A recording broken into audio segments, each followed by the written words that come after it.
Hello. My name is Bartek. I'm heading the amazing team of designers here at Netguru, and our topic is perspective on ethical design and digital well-being. And I'm delighted to be joined by a pair of really remarkable guests today. Let's start by inviting each other to introduce themselves. Mattias Wikman. Good morning from LA. My name is Mattias Wikman. I'm head of design at Ethic in New York.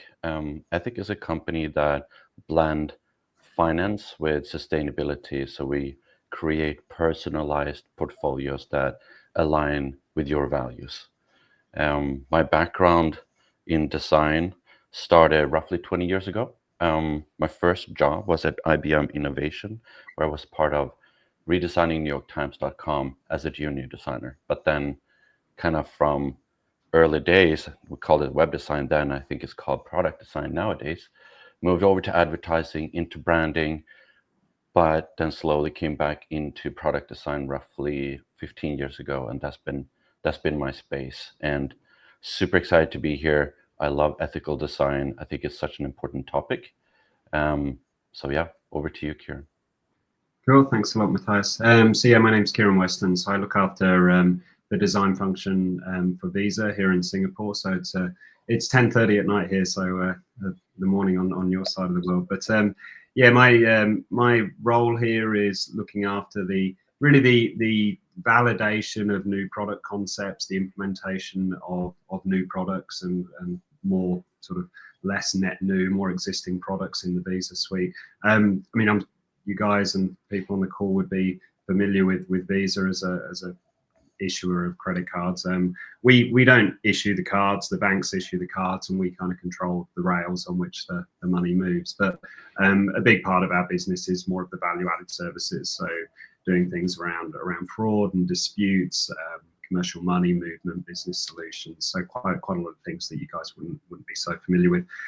My background's very much in product design. Started as a mobile product designer, and in a mobile app specific agency, and then gradually moved into sort of more kind of full service digital agencies. Did a bit of time at Huge, one of the sort of more reputable digital design agencies out in North America. And then a bit of experience in finance, working for banks in Australia, and then find myself here at Visa. Cool, thank you very much. Like I said, remarkable guest. And my first question is, why is this topic important?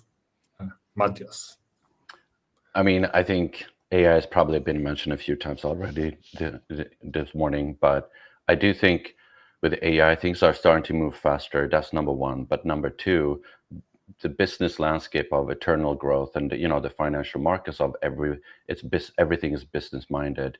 How do we also make sure that what we're building is not always to make money, but also to actually create something for the long term, a sustainable relationship between a consumer or a user and a brand? I think, again, we've seen now in the past few years when things starts to move faster and faster, because it's a tighter, competitive landscape, but then also AI is moving extremely fast. How can we sometimes just stop and take a look to make sure, hey, are we sure of what we're building? And if we're not, can we talk about it? Should we release early or should we wait? I think that's my point of view. Kieran, do you share this point? Yeah, definitely. I think specifically in my role, I'll speak to my position here at Visa. Visa is about a brand that is built on trust. When you tap your card, you expect that what you paid is what goes out of your account. You expect that what you paid ends up with the person that you bought the product or service from. So, and you expect that to happen incredibly quickly. You don't expect to be standing waiting for your card to be approved. Everybody hates that sort of horror moment when you're standing there waiting for your credit card to be approved. So we built our reputation around trust, and so I feel that ethical design and how we implement, our issuers implement our products and services, but how products and services are implemented by first or third parties have a lot to do with ethical design. How those and how you end up with a product such as Visa, when you're tapping your card, making sure that the end result is as you expect it to be. And I think with the rise of AI specifically, AI adds an awful lot of risk to that. It's the biggest sort of contributor to fraud. So that's kind of the thing that keeps us up at night when you relate design and AI. Thank you. And how would you design? How would you define ethical design, and what it's not for people to understand? Maybe Mattias. Right. I think it comes down to simple things like, hey, do the right thing for the short term and the long term. But it's really, if we're using words, it's actually to create experiences that are honest and inclusive, transparent, and then also sustainable. Again, what we're building for the short term, how will that affect the long term experience? Or will it empower the user, or will it actually drain the user? What's the intention behind it? And we see this across the world, right? We have certain brands that are super strong brands, and but they potentially do not deliver what they promise. And others are amazing brands of storytelling, and they actually truly deliver what they promise. A few brands, typical, I think everyone kind of agrees, Patagonia is a strong brand. They're privately owned, they're not on the stock market, and therefore they feel they can actually do what they want. They go for the long-term growth, right? And they have a higher price point on their jackets because they want to pay their employees and they want to have better benefits. So I think that company in general is such a great example, but it comes down to honesty and doing the right thing.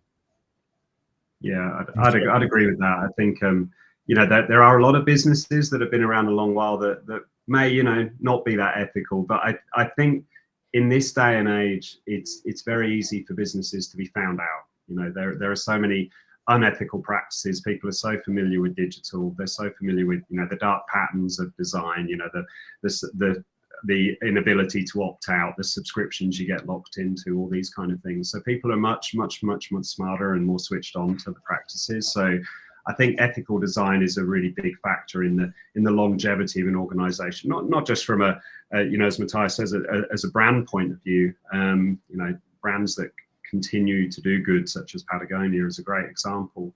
But other brands that just through their products and services employ ethical design and ensure that they're not doing the wrong thing, because as I said, it's so easy to be found out these days. Kieran, maybe you can give us examples of how ethical design help positively impact any of your work, or maybe you have some examples of how does this impact? I mean, I would say my work specifically with Visa, because we're in our cards are on the phones and in the pockets of billions of people in the world. I think recently just in Asia we surpassed 1 billion tokenized credentials, so digital credentials that are out there in the wild. So it's part of it. A product such as ours is part of everyday life. But as we evolve our product suite, so we obviously a lot of our revenue is generated from people tapping cards and the fees that come with that. But an increasing part of our revenue comes from our value-added services. So, and one particular one of those actually two, I think, that lend themselves quite well to ethical design is our product that allows for international money movement. So we kind of manage international money movement between banks through a product.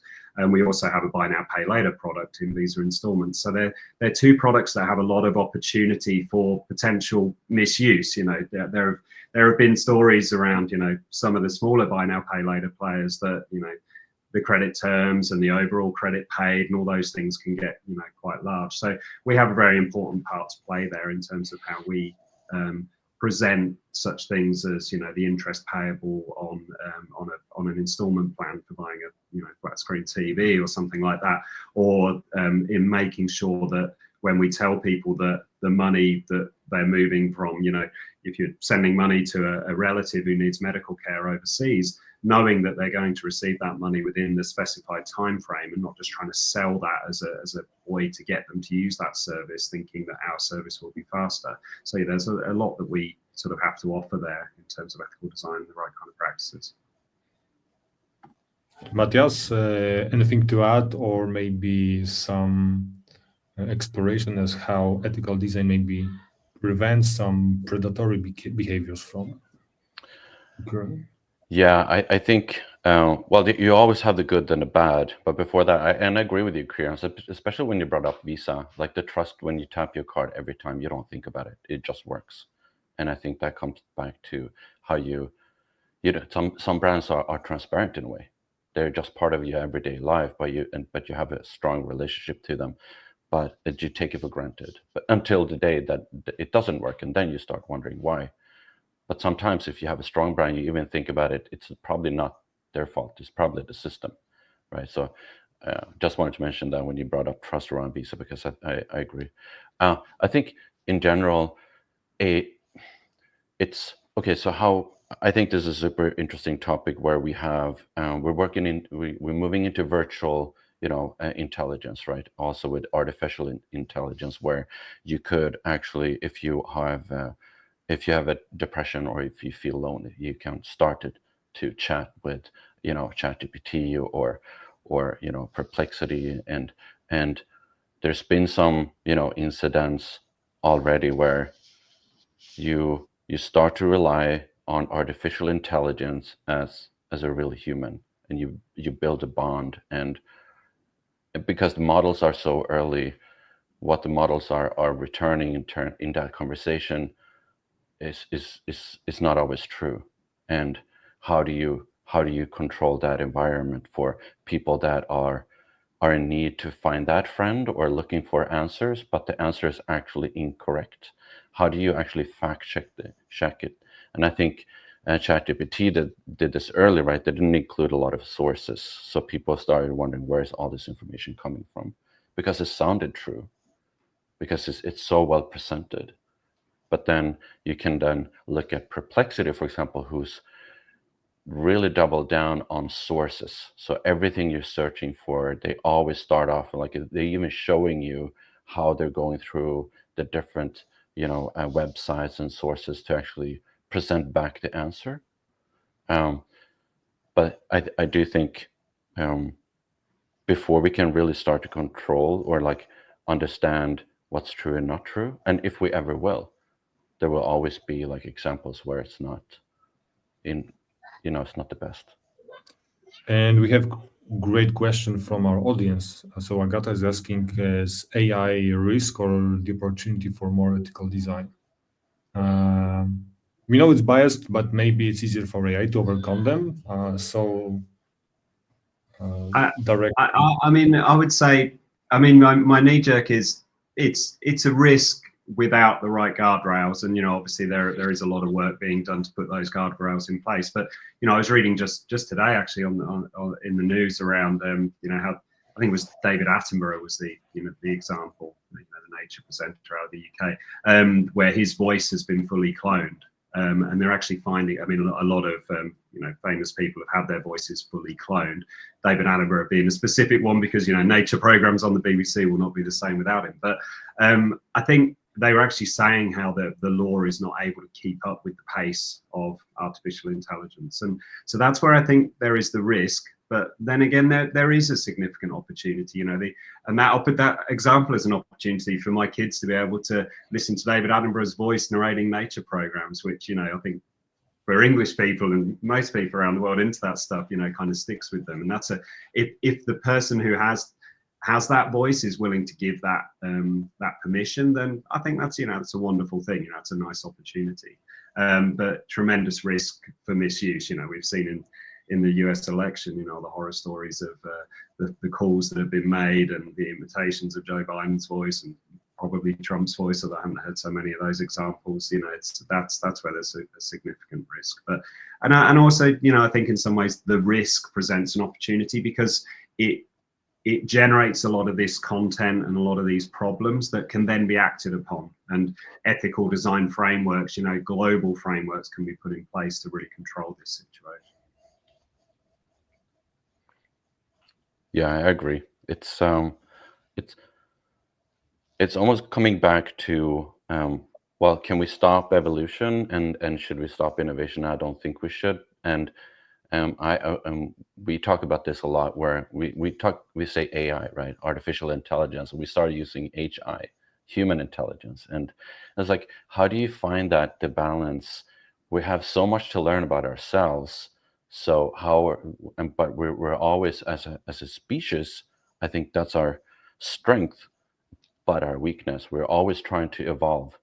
We're always trying to move forward, and finding that sweet spot between, again, finding AI to be utilities or tools to actually have more time to actually understand ourselves, I think is wonderful. I think that's where we'll go. And then the same thing with, ethical design. AI is so fast, right? I think Claude 3.5 and Sonnet now, they said early in the year when they launched, I'm not sure what version it was, but maybe 2.5, they used a speed test, right? They're trying to see, hey, how well can Claude develop code, and they compare that to a senior developer. And early in the year, it was like, well, 10%, and then now it's actually up at 75% 10 months later. And of course, we know that the last 10%, at least in human intelligence, is mostly where it takes a lot of time. But they don't know, because, hey, this is artificial intelligence, so maybe it's going to go at the same speed to reach 100%. And I think that's where I think we need to find the balance, right? Where, how do you use this?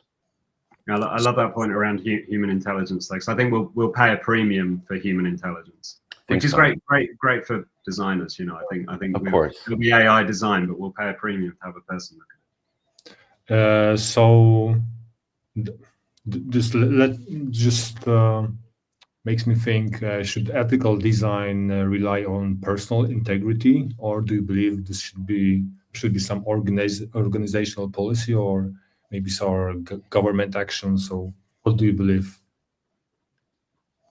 I think 3 levels, really. It's like the organization and the mission and the vision should, of course, include ethical design, why we're doing it, what's the intention behind it. I do think it needs to be at the C level, but then you also need to have it at the team level. We have different incentives. The marketing department has different incentives than the engineering department, than the sales. The sales needs to sell. They need to make sales, versus the design team, they want to kind of guardrail and create this beautiful user experience. So it needs to be part of the organization's, vision and mission and values, that what we're trying to create is for the longer good. This is, of course, in an ideal situation, right? It's an ideal company that would do this. We know that a lot of companies would, of course, strive to only focus on making money. That's going to be the case. It's always going to be that push and pull. But I do think it needs to go all the way up to the CEO.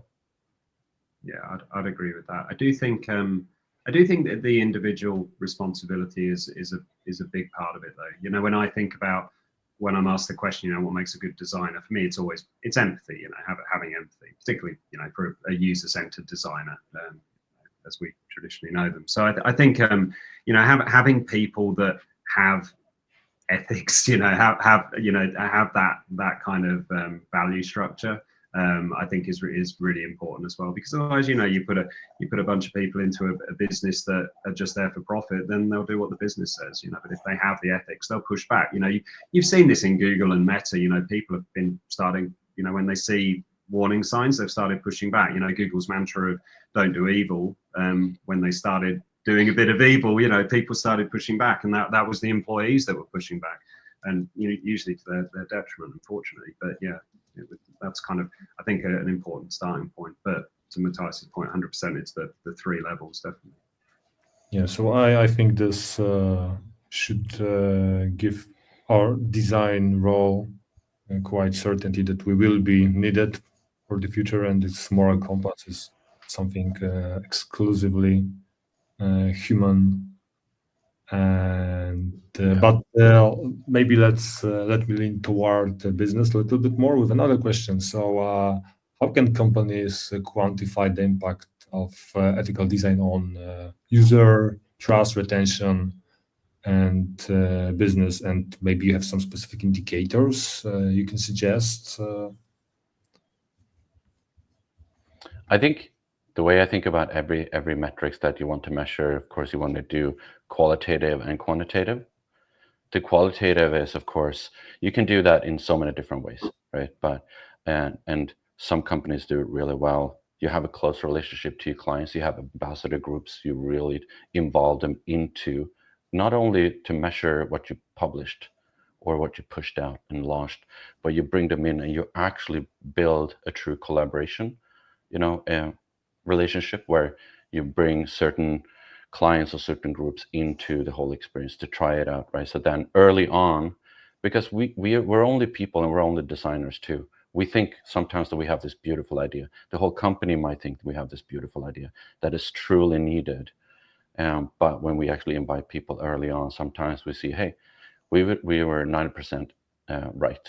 Sometimes we're like, hey, this is actually 50% right. We thought that if we spent 3 months building this feature, that everyone would use it. But then we learned early that, hey, that's not true. My daily life looks very different.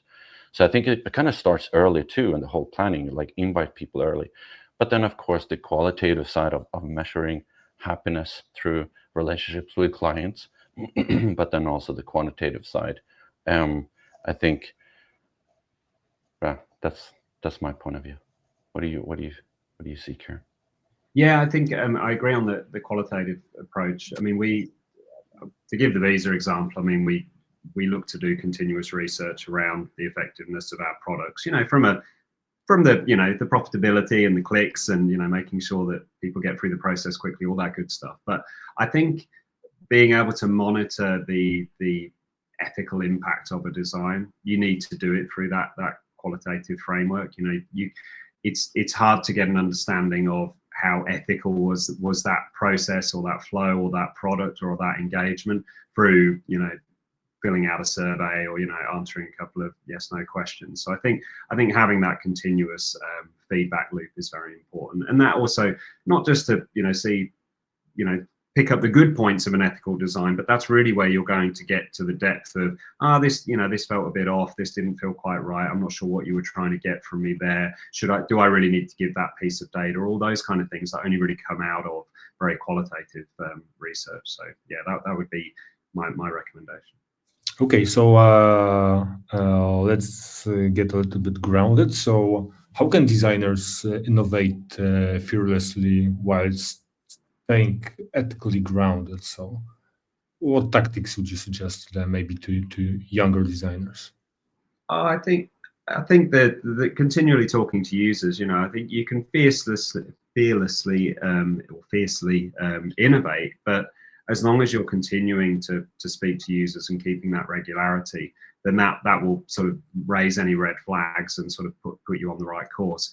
Yes, that can impact innovation to a point, but I don't see that there's value in innovating if what you're innovating is not going to do good for society or for your users. It may feel, and then it goes back to that, are you driven by profit? You'll come up with an innovative idea that could generate X billion of dollars in revenue, but to the detriment of the brand or the detriment of mental health, all these sorts of things. So I think that continuous loop is very, very important. Yeah, I feel the discovery phase in any project should not be questioned, right? So you should be able to come up with, there are no bad ideas in the early process, right? You should actually go super wide.